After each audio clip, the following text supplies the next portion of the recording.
You go from that crazy Raptor game and the emotional victory in the playoffs to the Blue Jays getting absolutely crushed 10-2 by the Texas Rangers. And the funny thing I found about this game is, did you see Rougned Odor's home run and the bat flip that he had? Buddy, it's been 4 years. Grow up. I mean, really. Stroman, Sanchez, and maybe Ryan Tepera and Biagini are the only guys left. And Biagini wasn't even here in 2016. Was he 15? I don't even know at that point. All I know is that Bautista's gone. Take it easy there, Rougned Odor. You're hitting 130. So, stay hot there, big fella. All right, but the Blue Jays do get absolutely crushed 10-2. So, that's that. And Clay Buchholz, right from the get-go, was awful. 4 innings, he gave up 7 runs on 8 hits, 1 strikeout, and he walked 1. Wasn't very good. Derek Law was not very good. He threw an inning, gave up 2 hits, 1 run, and a couple strikeouts. And Elvis Luciano, I want to see this kid continue to pitch well. He went with third of an inning, gave up 2 hits, and walked the batter and gave up a couple runs. And then Tim Mason came in for 2/3 of an inning. He did a good job. Ryan Tepera came out for a good job. And then Luke Maile. Luke Maile pitched the damn game. Well, he got an inning, I guess. And he got a strikeout. What? I mean, come on. Luke Maile, the backup catcher. The guy, I mean, it's hilarious watching that kind of stuff happen. And Shin-Soo Choo strikes out against Joe Biagini. Luke Maile. I'm not used to saying Luke Maile is a pitcher. That's why I struggled there. The last time us Jays fans saw a player pitch was Kendrys Morales last year. And we see Luke Maile pitch today. Let's hear if he has a shoulder injury after the game today, because you see that quite often when pitchers get on the mound to pitch. Sorry, players get on the mound to pitch. My goodness. Their arms go. You saw Ryan Goins a couple of years ago, right? I mean, he threw the inning and went on the DL with some shoulder problem. So it does happen, but a great job by Luke Maile throwing a clean inning and getting a strikeout. Quite weird there, but I mean, on the offensive standpoint, the Jays get 2 runs on 6 hits. Eric Sogard continues to play ridiculously good ball for this team. He goes 1 for 3 in the ball game, gets another home run. He's already passed his career high in dingers. He walked once in the game. He's hitting .375 for the Blue Jays. His on-base percentage is .470. I mean, and this is not in a very, very small sample. I mean, 15 games, right? But again, he's hitting really well. His eye at the plate is fantastic. He's not striking out. He only has 5 strikeouts, guys. 5 strikeouts in the game. This season for Eric Sogard. He doesn't strike out today either. Randall Grichuk goes 1 for 2 with a walk in the game today. He's starting to find himself as a player. I'm really liking what we're seeing from Grich. He's hitting .256 on the year with a .314 on base percentage. And yeah, the strikeout numbers for Randall Grichuk are a little bit up there, obviously with 40 Ks in 33 games. He's got 10 walks on the year. He's hitting .256. He's got an on-base of over .310. He's got 5 home runs, 8 doubles, 17 runs scored, 14 RBIs. Fine by me, right? I'll take that. Justin Smoak was 1 for 2 in the ball game with a walk and a run scored. Billy McKinney came on as a pinch hitter for Justin Smoak, excuse me. He went 1 for 1 in his day. And Vladimir Guerrero Jr. went 0 for 4 in the game. His offensive struggles continue, but again, it's his defense that isn't really an issue. So I'm really happy to see Vladdy kind of continuing to grow as a player. Look, it's growing pains, Jays fans. It's going to happen. Just got to, as Joel Embiid would say, trust the process with Vladimir Guerrero Jr. Rowdy Tellez was 1 for 4 in the game with an RBI. He had an RBI single there in the later innings. Ideally, it really didn't mean anything, but he brought home Justin Smoak in that inning. Hernandez was 1 for 3 in the ball game. But that was it. That was it. The Blue Jays get skunked. They lose a series. They get, the bottom line, the Blue Jays have won 1 game in their last, 5? They're 1-5 in their 1-4 in their last 5 games. Yikes! You got swept by the Angels, and then you win the first game of this series, but then you lose the next 2, right? The pitching, guys, that's the issue with this team, right? I mean, look, we know Stroman and Sanchez, for the most part, are going to do their thing. Now, seeing Trent Thornton do a great job there in his outing and go 7 shutout innings, that's amazing to see. And if you can consistently see that, you might have something there with Trent Thornton. But guys like Aaron Sanchez and Marcus Stroman, those 2 guys, look, they will do their thing. Their last outings were not great, but again, they're competitors, they're great pitchers, and they're pitching in this next series against the Minnesota Twins at home. So it's going to be Very interesting to see what these two pitchers can do in these outings, right?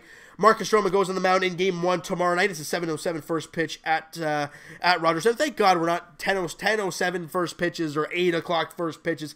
I missed the 7 o'clock ones. Martin Perez versus Marcus Stroman. Stroman's 1-4 with a 2.20 ERA. Martin Perez is 4-0 with a 3.41 ERA. And then we're going to be facing the ace of the rotation, Jose Berrios, against Aaron Sanchez in Game 2 of the set. And then in the finale, we have Kyle Gibson and Trent Thornton there on Wednesday night. All right, so they're all 3 or night games. So none of that afternoon crap at 1 o'clock or 4 o'clock or whatever the heck you want to call it. And the Jays have an off day on Thursday. And actually, I'm going to check something real quick here. The Raptors play on Tuesday, and then they play Thursday. Never mind. If they weren't going to play on Tuesday or on Thursday, I would have done the Leafs wrap-up video. But since they do play, then never mind. We're going to continue to wait until there's a day off for both teams, and then we'll kind of do a Leaf video for you guys, kind of wrapping up the season that was, all right? But, guys, the Minnesota Twins, look, I understand we won 3 of 4 against them last time we saw them in Mini. The Twins have been playing terrific baseball. They're 7-3 in their last 10. They're 20-11. They're one of the, well, let me check the standings here real quickly. They have the best record in the American League at 20-11. They ain't no garbage ball club.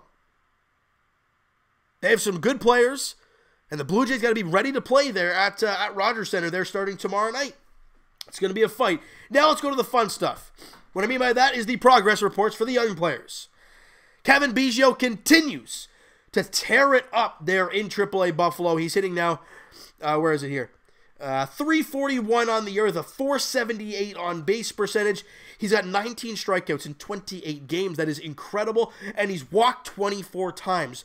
So he has walked 5 more times than he's striking out. Ridiculous. He's got 6 home runs, 19 RBIs. Where are we here? Where's the runs scored for? He scored 19 runs as well. He's got, like I said, a 479. He's got a 591 slugging and an OPS of 1.069. Incredible numbers for Biggio. He continues to play well. We want to continue to see this guy grow as the season progresses. And the last little progress report I'm going to do here before we kind of wrap this video up, Santiago Espinal. I mentioned him a few times in past videos. You guys remember him? He was the 1-for-1 acquired at the, well, it wasn't the trade deadline. I think it was just before the deadline. In the Steve Pearce trade to the Boston Red Sox, we got Santiago Espinal only in that deal. And he's there in Double-A New Hampshire right now, hitting .301, hitting the ball very well. Would not surprise me if and when guys like Bichette and Biggio get called up to the big club, which once Bichette comes back and if he plays really well and if Biggio continues to play the way he is, and if they get called up, would not surprise me in the slightest if this is the guy that gets the call next up to AAA Buffalo. He's playing really well. Excuse me. He's hitting .301. He's had 103 at-bats. He's played 26 games. It's not like it's been like 5 or 6 games.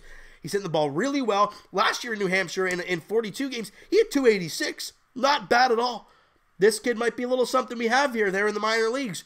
The Blue Jays have some really good-looking young players. And that, Jays fans, that is what you got to look forward to. If you see a game like today where you get just absolutely clean the clock of 10-2, you go on the New Hampshire Fisher Cats site, or you go on Dunedin Blue Jays, or even the Lansing Lugnuts, or even the Buffalo Bisons, and you look at the young ones. You look at guys like Bo Bichette, and Kevin Biggio, Espinal, my guy like Yenzi Diaz, my boy, Nate Pearson, Jordan Groshans, who's actually injured now, God dang it. But again, those type of players, and Juan de Paula, the guy we acquired at the main piece in the Kevin Pillar trade. I think he threw a couple days ago and went 5 innings of 1-run ball there in A-ball, so his ERA is still a little bit high, but again, it's going down. He's pitching better lately, so it's good to see there. But again, guys, it's that kind of stuff that keeps the Jays fans positive, and that's really that. I mean, there's really not much else to talk about when it comes to this team, and for this game today, you lost 10-2. What else is there to discuss? Move on to the next one, all right? So, guys, you know what? That is going to do it for this one. You guys enjoyed this video, and you guys did not enjoy the ball game today, but you enjoyed the Raptor game today. Smack that like button to appreciate that. Hit the subscribe button if you guys have not already. Comment down below your thoughts on the game, the video. What were your thoughts on Clay Buchholz' performance? Also, the Luke Bailey inning. Come on. Is he going to be the next closer? Ken Giles, you might want to take a seat there, but I'm kidding. I'm really, really kidding.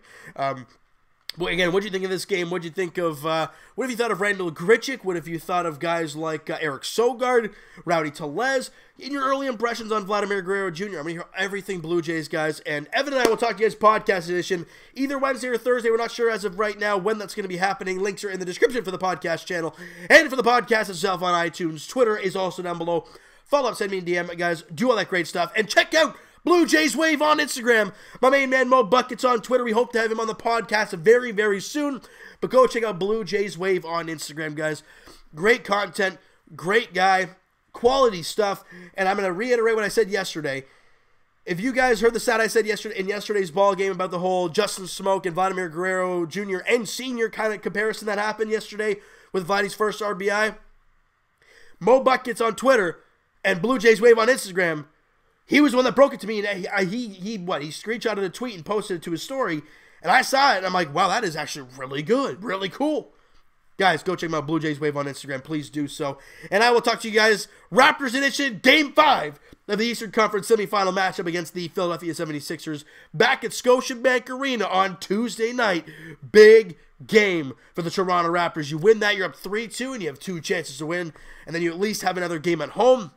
I'll let you close it out in Game 6. But if you lose, you have to win back in Philly and then come back home to win in Game 7. Big game Tuesday night at Scotiabank Arena. All right, so guys, I'll talk to you guys then, Raptors Edition. And as for the Blue Jays, they open up the 3-game set against the Minnesota Twins at Rogers Center starting tomorrow night. The Blue Jays send Marcus Stroman to the mound, and the counterpart is Martin Perez for the Minnesota Twins. 7:07 first pitch at Rogers Center. Thank you guys so much for listening and watching. I hope you guys enjoyed this video. We'll talk to you guys then.